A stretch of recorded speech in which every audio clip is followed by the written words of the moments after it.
برفیلے ٹھنڈے پانی سے خوفزدہ آخری بندر. کالم نگار Syed Sardar Ahmad Pirzada. The first blind journalist of Pakistan. APNS best Urdu column award holder. روزنامہ نئی بات مورخہ 5 جنوری 2019. کہتے ہیں کہ قائد اعظم صدارتی نظام کو پسند کرتے تھے، لیکن یہ خیال ضرور آتا ہے کہ ان کی زندگی میں ہی مقرر ہونے والے پہلے وزیر اعظم لیاقت علی خان کی حکومت کے خد و خال ابتدائی پارلیمانی نظام سے ملتے جلتے تھے. اس کے علاوہ فیلڈ مارشل ایوب خان کے مارشل لاء سے قبل جتنی بھی سول حکومتیں برسر اقتدار رہیں وہ کسی نہ کسی طرح پارلیمانی نظام کے ہی قریب تھیں.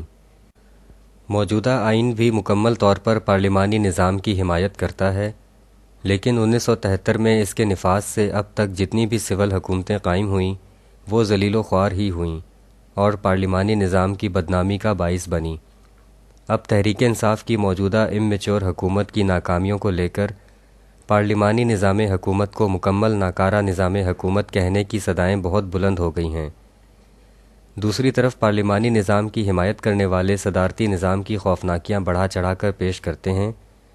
دیکھا جائے تو صدارتی نظام کے ناقدین کا رویہ بھی متعصبانہ ہے، کیونکہ ان کے پاس پاکستان میں صدارتی نظام کی مثالوں کے لیے صرف 4 مارشل لاء ڈکٹیٹر ہی ہیں. دنیا بھر میں فرانس، امریکہ اور ترکی سمیت تقریباً 50 ممالک میں سول صدارتی نظام بڑی خوبی سے چل رہا ہے، جبکہ تقریباً 72 ممالک میں پارلیمانی نظام رائج ہے. اس تناسب کو سامنے رکھا جائے تو حقیقی سول صدارتی نظام بھی برا نہیں، جیسا کہ ہمارے مارشل لاء ڈکٹیٹروں کا صدارتی نظام برا تھا. اوپر کی گئی باتیں عقلی دلیلوں کی ہیں، لیکن گلی محلوں میں پھرنے والے بنجاروں کی چیمے گوئیاں بتاتی ہیں کہ تحریک انصاف جیسی کم اہل سیاسی جماعت کو اقتدار میں لانے کا مقصد پارلیمانی نظام کو باہر کا راستہ دکھانا تھا. ان کے مطابق اقتدار حاصل کرنے کے بعد چند مہینوں میں ہی ناکام ہو جانے والی PTI کی حکومت پارلیمانی نظام کی مکمل ناکامی کے ثبوت کے طور پر پیش کر دی جائے گی. بنجاروں نے بے پرکی اڑاتے ہوئے جنرل ریٹائرڈ راحیل شریف کو مستقبل کے کسی اعلیٰ عہدے کے لیے موزوں ترین بھی قرار دے دیا ہے، کیونکہ اس وقت تک ان کا سعودی اتحادی فوج کا کانٹریکٹ بھی ختم ہو جائے گا. اگر ایسا ہوا تو دیکھنا یہ ہے کہ پارلیمانی نظام کے حق میں کتنے سرفروش باہر نکلتے ہیں. ہمارے ہاں پارلیمانی نظام کا ڈھانچہ 1973 کے آئین سے جڑا ہوا ہے. یہ آئین پیپلز پارٹی کا بیبی ہے. وہ اس پر کٹ مرنے کا دعویٰ کرتے ہیں. پیپلز پارٹی کی محبت 1973 کے آئین میں موجود پارلیمانی نظام سے زیادہ ان کی اپنی بقا سے ہے. اس لیے پیپلز پارٹی کا پارلیمانی نظام کے حق میں اعلان جہاد فطری بات ہونی چاہیے، لیکن پیپلز پارٹی کے مالکان آصف علی زرداری اینڈ سن کسی بھی موڑ پر کسی بھی وجہ سے موڑ لے سکتے ہیں.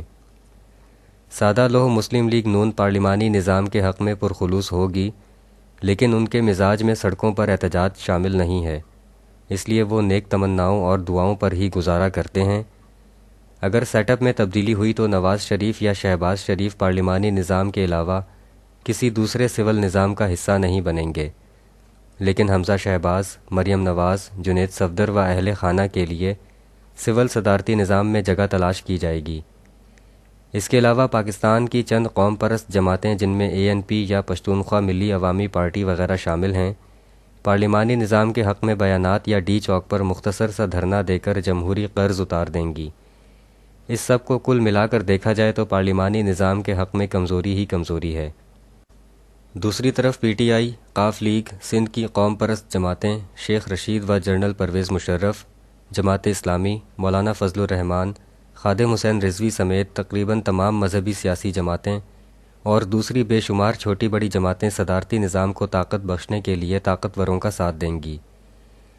معاملہ جو بھی ہو، اس بات کی بہت زیادہ تحقیق و تفتیش کی ضرورت ہے کہ پاکستان میں پارلیمانی نظام حکومت کا خمیر کس نے لگایا. کیا یہ ہمارے قائدین کی سوچ تھی؟ کیا یہ جلد بازی کا فیصلہ تھا؟ کیا یہ برطانیہ جیسے کسی دوسرے ملک کی بھونڈی تقلید تھی، یا یہ کہ کسی خفیہ ایجنڈے پر عمل درآمد تھا؟ ایک دفعہ 5 بندروں کو پنجرے میں اکٹھے بند کر دیا گیا. بندروں کی پہنچ سے دور چھت پر ایک کیلا رکھا گیا جس کے ساتھ ایک سیڑھی لٹکا دی گئی. جوں ہی ان 5 بندروں میں سے کوئی بھی ایک سیڑھی چڑھ کر کیلا حاصل کرنے کی کوشش کرتا، اس سمیت باقی 4 بندروں پر بھی برفیلا ٹھنڈا پانی پھینکا جاتا. کچھ دنوں بعد ان 5 بندروں نے یہ سمجھ لیا کہ اگر ہم میں سے کوئی بھی کیلا حاصل کرنے کی کوشش کرے گا تو باقی سب پر بھی برفیلا ٹھنڈا پانی ڈالا جائے گا۔ صورتحال یہاں تک پہنچ گئی کہ ٹھنڈا پانی پھینکنے کی ضرورت ہی نہ پڑتی، کیونکہ اب کوئی بھی بندر کیلا حاصل کرنے کے لیے سیڑھی نہ چڑھتا۔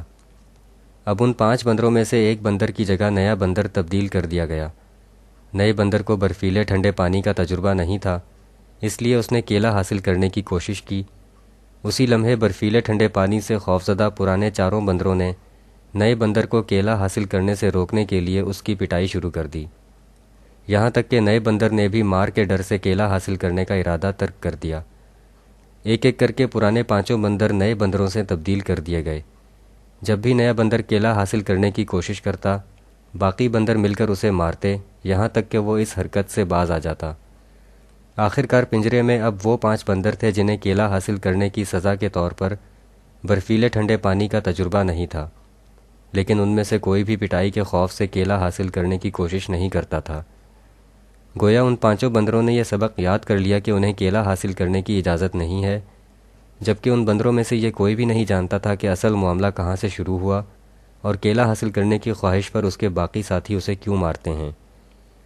لگتا ہے ہمارے سیاسی پنجرے میں بھی پارلیمانی نظام کی خواہش پر برفیلے ٹھنڈے پانی کی سزا پانے والے آخری لوگ بھی نئے لوگوں سے تبدیل ہونے والے ہیں۔